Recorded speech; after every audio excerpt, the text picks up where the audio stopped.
ଭଲ ପାଇବାର 5ଟି ପାହାଚ। ଭଲ ପାଇବାକୁ ନେଇ ଅନେକ କବି ଲେଖକ ଅନେକ କଥା ଲେଖିଛନ୍ତି।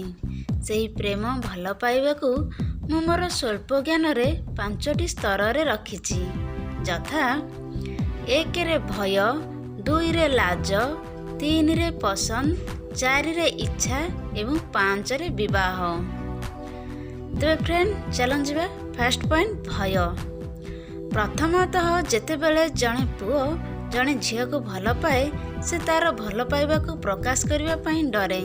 ତା ମନରେ ଭୟ ଆସିଯାଏ କାଳେ ଝିଅଟି ମନା କରିଦେବ କିମ୍ବା ତା ମନରେ କି ତା ଜୀବନରେ ଯଦି ଆଉ କେହି ପୁଅ ଥିବ, ଏମିତି କିଛି କାରଣ ନେଇ ସେ ଭୟ କରେ।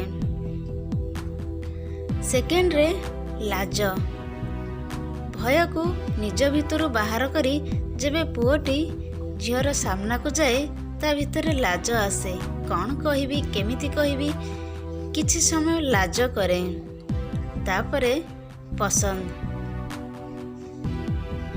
ଭୟ ଲାଜକୁ ଦୂରେଇ ପୁଅଟି ମୁହଁ ଖୋଲି କହିଦେଲା ପରେ ଯଦିଓ ଝିଅଟିକୁ ପୁଅଟି ପସନ୍ଦ ହୋଇଯାଏ, ତେବେ ସେଇଠି ଦୁଇ ହୃଦୟର ମିଳନ ହୁଏ।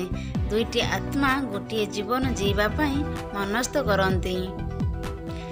ତାପରେ ଚତୁର୍ଥରେ ଇଚ୍ଛା। ଭୟ, ଲାଜ ଓ ପସନ୍ଦର ମିଳନ ପରେ ଈଶ୍ୱରଙ୍କ ଇଚ୍ଛା ପରିବାରର ସମ୍ମତି ପାଇଁ ପ୍ରାର୍ଥନା କରନ୍ତି।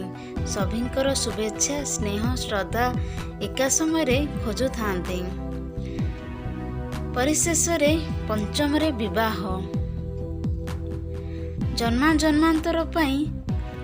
ଜନ୍ମାନ୍ତର ପାଇଁ ଦୁଇ ଜଣ ଗୋଟେ ବନ୍ଧନରେ ବାନ୍ଧି ହୋଇଥାନ୍ତି। ଭଲ ମନ୍ଦ, ଦୁଃଖ ସୁଖ, ସୁବିଧା ଅସୁବିଧାରେ ସାଥୀ ହୋଇ ରହିଥାନ୍ତି। ତ ଦର୍ଶକ ବନ୍ଧୁ, ଏ ହେଉଛି ପ୍ରକୃତ ପ୍ରେମ ଆଉ ଭଲ ପାଇବାର 5ଟି ପାହାଚ ଅର୍ଥାତ୍ ସୋପାନ। ଏହି 5ଟି ସୋପାନକୁ ଯେଉଁ ମଣିଷ ଅତିକ୍ରମ କରିଥାଏ ସେ ହିଁ ଭଲ ପାଇବାର ସଫଳତାକୁ ଉପଲବ୍ଧି କରିଥାଏ, ସଫଳତା ପ୍ରାପ୍ତି କରିଥାଏ। ତ ଦର୍ଶକ ବନ୍ଧୁ, ଯଦିଓ ମୋ ଲେଖାଟି ଆପଣମାନଙ୍କୁ ଠିକ୍ ଲାଗୁଥାଏ, ତେବେ ଆଗକୁ ଆହୁରି ଏଇଭଳି ନୂଆ ନୂଆ ଲେଖା ପାଇବା ପାଇଁ ମୋ ଚ୍ୟାନେଲକୁ ସବସ୍କ୍ରାଇବ୍ କରନ୍ତୁ ଏବଂ ଭିଡ଼ିଓଟିକୁ ଲାଇକ୍ ସେୟାର କରି କମେଣ୍ଟ କରନ୍ତୁ। Thank you.